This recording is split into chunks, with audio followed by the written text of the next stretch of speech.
नमस्कार. आजच्या भागामध्ये इथे प्रिया आता साडी बघते आणि अर्जुनला विचारते की अर्जुन हे सगळं काय आहे. तेव्हा अर्जुन म्हणतो, काय म्हणजे काय, तुझ्या आईची साडी तुझ्यासाठी खूपच जास्त स्पेशल आहे ना. तेव्हा प्रिया आता मनामध्ये म्हणते की अर्जुन त्या अर्ध्या मेंदूच्या बाईची साडी मला का देतोय. तेव्हा इथे प्रियाला आता ती साडी नको असते. तो म्हणत असतो की मला तर तिच्या साडीला सुद्धा हात लावावासा वाटत नाही आहे, एवढी जुनाट साडी आहे ती. तेव्हा इथे अर्जुन आता प्रियाचं एक्सप्रेशन बघत असतो. अर्जुन म्हणत असतो, काय झालं अगं, तुझ्या आईची तर साडी आहे ना, तुला ती घ्यायची नाही आहे का. तेव्हा अस्मिता म्हणत असते, अर्जुन अरे पण तू प्रतिमा आत्याची साडी तन्वीला का देतोयस. तेव्हा प्रिया म्हणते आपल्या मनामध्ये की अर्जुनला दाखवायला पाहिजे की माझं माझ्या आईवरती प्रेम आहे, त्यामुळे ही साडी मला आता घ्यावीच लागेल.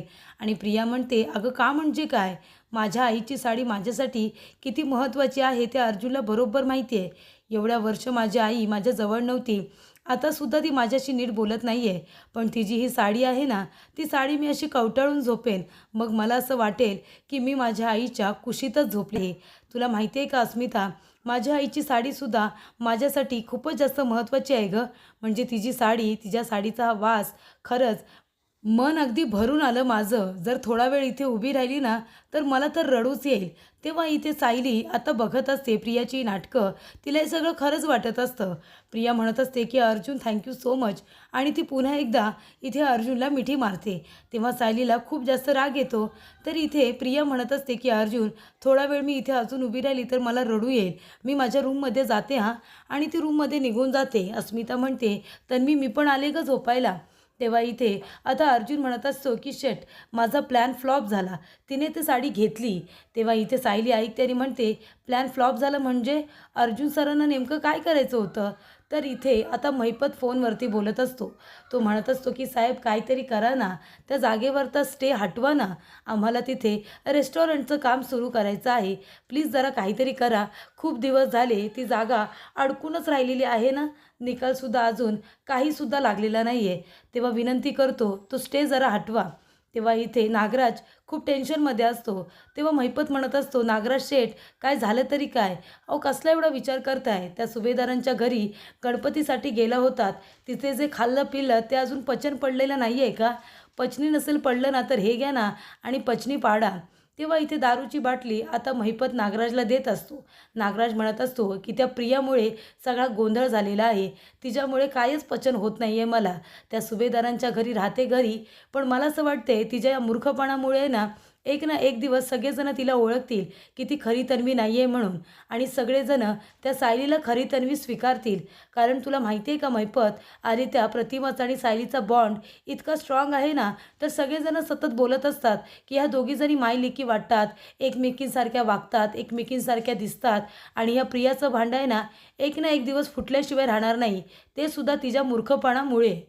तिने जो काही गोंधळ घालून ठेवलाय ना, मला तर वाटतंय सगळं प्रकरण आपल्या अंगाशी येईल. ते सुभेदार एक दिवशी तिला ओळखतील की ती खोटी तन्वी बनून त्या घरामध्ये घुसले. खरी तन्वी कोण आहे त्याचा सुद्धा शोध लागेल, आणि मग त्या प्रियाला घरातून बाहेर हाकलली ना की ती बरोबर आपली नावं सांगेल आणि सगळं प्रकरण आपल्या अंगाशी येईल. मैपत म्हणतो, असं काय नाही होणार नागराज शेठ, तुम्ही कशाला इतका विचार करताय. अहो जर एवढीच भीती वाटत असेल ना तर त्या प्रियाला घरी घेऊन या ना, कशाला त्या सुभेदारांच्या घरी ठेवलेत तुम्ही तिला. तेव्हा महिपत म्हणत असतो. ते ऐकल्यानंतर नागराज म्हणतो, अरे काय बोलतोयस तू महिपत, आता त्या प्रियाची आई म्हणजे आता त्या तन्वीची खरी आई प्रतिमा ती सुभेदारांच्या इथे राहते, आणि मी जर प्रियाला घरी बोलावलं तर सगळेजण काय बोलतील सुभेदार, की तन्वीची आई जर इथे राहते मग तन्वीला तुम्ही घरी का घेऊन जात आहे, मग त्यांच्या प्रश्नांची काय उत्तरं द्यायची. तेव्हा आता जे काही आहे ना ते आता सगळं प्रियालाच निस्तारायला हवं आहे. तेव्हा महिपत म्हणतो, तिचा विचार करू नका तुम्ही. त्यानंतर इथे सायली येते आणि अर्जुनला म्हणत असते की सर तुमचं हे काय चाललं आहे, तुम्ही त्या प्रियाला प्रतिमा आत्यांची साडी का बरं दिलीत. तेव्हा इथे अर्जुन म्हणत असतो, कारण मला बघायचं होतं साडी बघितल्यानंतर ती कशी रिॲक्ट करते. पण तुम्ही बघितलंत ना, तिच्या चेहऱ्यावरती 12 वाजले होते, तिला अजिबात आनंद नव्हता झाला साडी घेताना. तेव्हा सायली म्हणते, पण प्रियाने तर साडी घेतली आणि तिला रडायलासुद्धा आलं होतं. ती म्हणाली, तुम्ही ऐकलत ना, अजून थोडा वेळ उभी राहिली तर ती रडेल म्हणून, आणि रूममध्ये गेली आणि त्या साडीला कवटाळून झोपेन असं म्हणाली. तेव्हा अर्जुन म्हणतो, मिस्टर सायली ते सगळं खोटं होतं. अहो तुम्हाला माहिती आहे का, आईच्या साडीचा स्पर्श खूप मौल्यवान असतो. मी जेव्हा माझ्या मम्माच्या साडीच्या पदराला हात पुसतो ना, ते फिलिंगच खूप वेगळं असतं. जेव्हा मी माझ्या मम्माच्या मांडीवरती डोकं ठेवून झोपतो तेव्हा तिच्या साडीचा स्पर्श मला एनर्जी देऊन जातं. तुम्हाला माहिती आहे का, मामाची साडी खूपच जास्त स्पेशल असते, पण ते प्रियाच्या चेहऱ्याकडे बघून मला अजिबात असं वाटलं नाही. तेव्हा सायली म्हणते, सर तुम्ही उगाचच तिच्यावरती संशय घेऊ नका, खरंच तुम्ही तिच्या भावनांशी खेळताय. तेव्हा अर्जुन म्हणतो, भावना आणि प्रिया या दोघांचा काही संबंध तरी आहे का मिसेस सायली? आणि अर्जुन म्हणतो, मिसेस सायली तुम्ही खरंच खूप क्यूट आहात हां. तेव्हा इथे तो तिच्या गालाला हात लावतो. तेव्हा इथे सायली खूपच जास्त लाजायला लागते. अर्जुन म्हणतो की मिसेस सायली तुम्हाला सगळं जग क्यूट वाटतं, पण तसं नसतं. तेव्हा सायली म्हणते, सर तुम्ही बघितलंत ना, प्रिया आवडीने ती साडी घेऊन गेली, मग तुम्ही कसं काय म्हणताय की तिला आनंद नाही झाला आणि ती तन्वी नाही आहे म्हणून? एवढ्या छोट्या गोष्टीवरून तुम्ही निष्कर्ष काढू नका. तेव्हा अर्जुन म्हणतो, अहो तो तिचा सगळा नाटकाचा भाग होता. ऑडियन्स असेपर्यंतच ते नाटक होतं. आता तुम्ही चला माझ्याबरोबर, तुम्हाला पुढचा भाग दाखवतो, रिॲलिटी दाखवतो तुम्हाला. तर इथे अस्मिता म्हणत असते, अगं तन्वी हे बघ ना, लिपस्टिकचे शेड किती छान आहेत ना, कलर पण मग किती छान आहेत. तेव्हा प्रिया म्हणते, अगं मग बघतेस काय तू अस्मिता, कर ना ऑर्डर, ऑर्डर करून टाक. तेव्हा इथे अस्मिता म्हणते की ठीक आहे. तर इथे अर्जुन आता सायलीला घेऊन येतो. दरवाजा थोडासा उघडतो आणि म्हणतो की आता बघा तुम्ही मजा. तेव्हा इथे आता प्रियासुद्धा तिथे साडी घेऊनच बसलेली असते. सायली बघायला येते तर प्रिया साडीवरून हात फिरवत असते, तिची किंचड बघत असते. तेव्हा इथे आता सायली अर्जुनकडे बघते आणि अर्जुनला म्हणत असते, सर तुम्ही बघताय ना, प्रिया अजून साडी मांडीवरती घेऊनच बसले, याचा अर्थ तिला तिच्या आईच्या साडीची सुद्धा आवड आहे. तुम्ही का उगाच तिच्यावरती संशय घेताय? तेव्हा अर्जुन म्हणतो, अहो तुम्ही अजून पुढे बघा तर खरं. तेव्हा इथे अस्मिता म्हणत असते की तन्वी मी लिपस्टिक ऑर्डर केल्यात हां, 2 लिपस्टिक ऑर्डर केल्यात, एक माझ्यासाठी एक तुझ्यासाठी. तेव्हा इथे प्रिया म्हणते, खरंच तू माझ्यासाठी पण ऑर्डर केलीस आणि तिला खूपच जास्त छान वाटतं. तेव्हा इथे आता फुकटचं मिळतंय म्हणाल्यानंतर प्रियाला आनंद होणारच होता. तर इथे अस्मिता म्हणते, चल आता आपण झोपूया, नाहीतर डोळ्याच्या इथे डार्क सर्कल येते ना. तेव्हा प्रिया म्हणतो, हो हो चल आपण आता झोपूया. तर इथे अस्मिता लगेचच झोपायला जाते. तेव्हा इथे प्रियाच्या हातामध्ये प्रतिमाची साडी असते, ती उषाला जोरात फेकून देते. तेव्हा इथे आता सायली बघते, तेव्हा तिला खूपच आश्चर्य वाटतं. तेव्हा अस्मिता म्हणत असते, अगं तन्वी ती तुझ्या आईची साडी आहे ना, खूपच जास्त स्पेशल, तू अशी उषाला का फेकून दिलीस?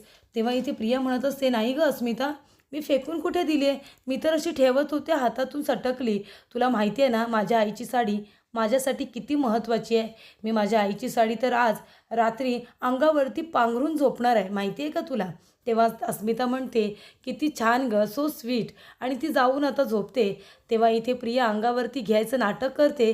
त्यानंतर एका डोळ्याने बघते अस्मिता झोपली आहे का, आणि लगेचच ती साडी लाथेने बाजूला करून टाकते. ती म्हणते की या अर्ध्या मेंदूच्या बाईच्या साडीला मला स्पर्शसुद्धा करावासा वाटत नाही आहे. तेव्हा सायली म्हणते, सर अहो कुठली मुलगी आपल्या आईच्या साडीला अशी लाथ मारून बाजूला करेल ना. तेव्हा इथे अर्जुन म्हणत असतो, मी सांगतोय ना तुम्हाला मगापासून, ही तन्वी नाही आहे, ही नाटक करते. तेव्हा इथे सायली म्हणत असते, सर तुम्ही असं कसं बोलू शकता? तेव्हा अर्जुन म्हणतो, तुम्ही चला माझ्याबरोबर, आणि अर्जुन आता सायलीला बाजूला घेऊन येतो. तेव्हा इथे अर्जुन म्हणत असतो, बघितलं तिने कसं प्रतिमा आत्याच्या साडीला लाथ मारून बाजूला केलं, तुम्ही बघितलंत ना. तेव्हा इथे सायली म्हणते, हो ना, मगाशी तर म्हणत होती की तिला रडायला येते म्हणून, मग आता ती अशी कशी वागू शकते? तेव्हा अर्जुन म्हणतो, मिसेस सायली मी सांगतोय तुम्हाला, ही आहे ना प्रिया मधुकरच आहे, ही तन्वी नाही आहे, प्लीज तुम्ही माझ्यावरती विश्वास ठेवा.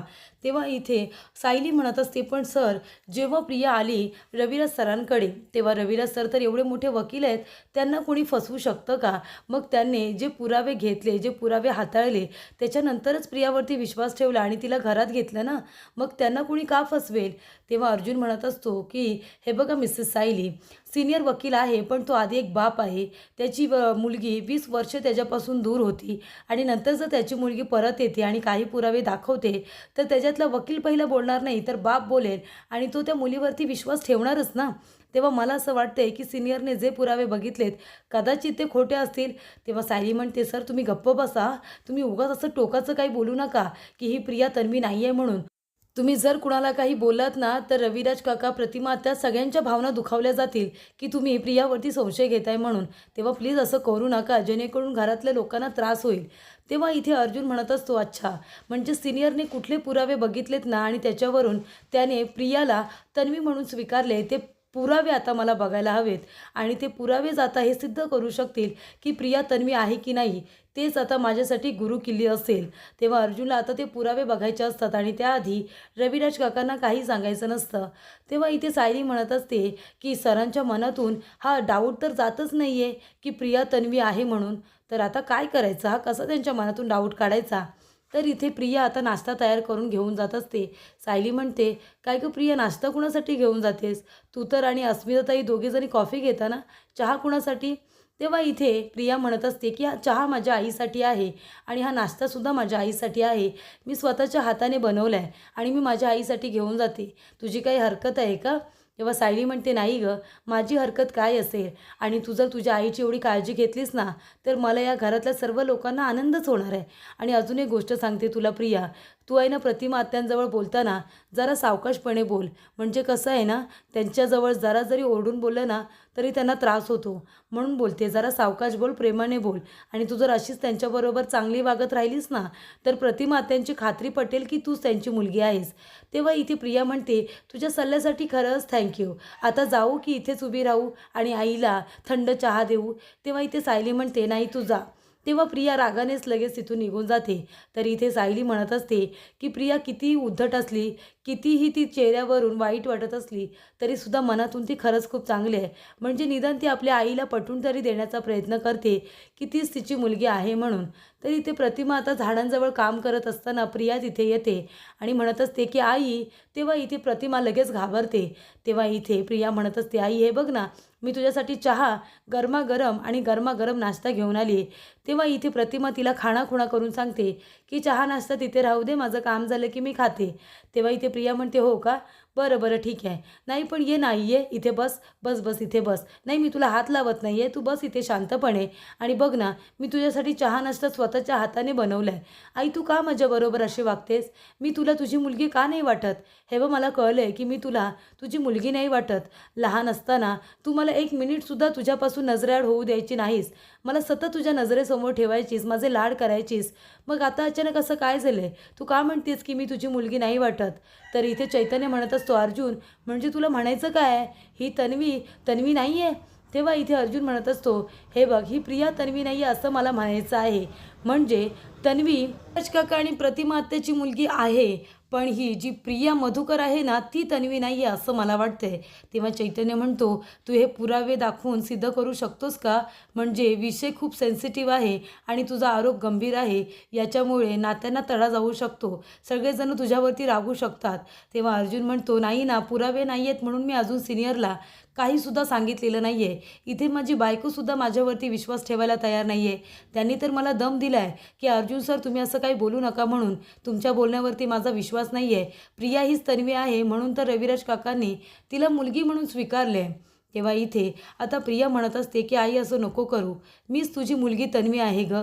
एवढे लहानपणापासून माझ्यावरती प्रेम करायचीस, तुला ते सायलीने सांगितले का? सायलीने सांगितले मी तुझी मुलगी नाही आहे? माझ्या विरोधात तिनेच तुझे कान भरलेत ना? तेव्हा प्रतिमा तिला खाणाखुणा करून सांगते, नाही नाही, तिने मला असं सांगितले की तू खूप चांगली आहेस, तिने मला वाईट साईड नाही सांगितले. तेव्हा प्रिया म्हणते, हो ना, मी चांगली आहे ना, मग एवढं लक्षात ठेव की मी खूप चांगली आहे. कुणाच्याही बोलण्यावरती विश्वास ठेवू नको. त्या सायलीच्या तर मुळीच बोलण्यावरती विश्वास ठेवू नको. ती खूप आतल्या गाठीची मुलगी आहे, खूपच जास्त वाईट आहे, सतत सगळ्यांचे कान भरत असते. तिच्यासारख्या मुलीवरती विश्वास ठेवायचा नसतो. तेव्हा इथे आता प्रिया म्हणत असते, तू फक्त एवढंच लक्षात ठेव आई की मी तुझी मुलगी आहे आणि पुन्हा असं बोलू नकोस की मी तुझी मुलगी नाही वाटत म्हणून. ठीक आहे आई, आता गरमागरम नाश्ता आणि तुझ्यासाठी चहा आणलाय, ते करून घे हां. आणि प्रिया आता तिथून जात असते. जात असताना पुन्हा मागे वळून फिरते आणि म्हणते की आई, एक गोष्ट लक्षात ठेवायची, मीच तुझी मुलगी आहे, फक्त मीच. कुणाच्याही बोलण्यावरती विश्वास ठेवायचा नाही. तरी ते धमकी दिल्याप्रमाणे आता प्रिया प्रतिमाजवळ बोलत असते. त्यामुळे प्रियाच्या वागण्याचा आता इथे प्रतिमाला त्रास होत असतो आणि तिला आश्चर्य वाटतं की सायलीसारखी एवढी चांगली मुलगी आणि प्रिया तिला नावं बोटं का ठेवते याचा तिला आता प्रश्न पडलेला असतो. तर पुढील भागामध्ये आपण बघूया, इथे अर्जुन आता सुमनकडे येतो आणि तो म्हणत असतो की सुमन काकी, पण खरंच तुम्हाला मानलं पाहिजे, म्हणजे तुम्ही लगेचच तन्वीला कसं काय ओळखलत ना 20 वर्षानंतरसुद्धा, हे खरंच खूपच जास्त चांगली गोष्ट आहे. तेव्हा इथे सुमन म्हणते, "अरे ओळखणारच होतो ना, कारण आपल्या तन्वीच्या पायावरती एक जन्मखूण आहे ना तुळशीपत्राची." तेव्हा इथे अर्जुन म्हणतो की पायावरची जन्मखूण. तेव्हा अर्जुन आता रूममध्ये आल्यानंतर बघतो तर सायली शांतपणे झोपलेली असते. तेव्हा अर्जुनचं लक्ष सायलीच्या पायाकडे जातं. तेव्हा इथे सायलीचे पाय उघडे असतात आणि सायलीच्या उजव्या पायावरती तुळशीपत्राची खूण असते. ती बघितल्यानंतर अर्जुनला खूप जास्त आश्चर्य वाटतं.